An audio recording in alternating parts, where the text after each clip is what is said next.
Duydum ki bizi bırakmaya azmediyormuşsun. Etme. Başka bir yar, başka bir dosta meylediyormuşsun. Etme. Ey ay, felek harap olmuş, ziyan olmuş senin için. Bizi öyle harap, bizi öyle ziyan ediyorsun. Etme. Ey makamı var ile yokun üstünde olan, sen varlık sahasını öyle terk ediyorsun. Etme. Sen yüz çevirecek olsan ay kapkara olur gamdan. Sen ayın da evini yıkmayı kastediyorsun.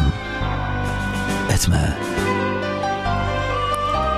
Şekerliğin içinde zehir olsa dokunmaz bize. Sen zehri şeker, şekeri zehrediyorsun. Etme. Harama bulaşan gözüm, güzelliğinin hırsızı, ey hırsızlığa da değen, hırsızlık ediyorsun. Etme.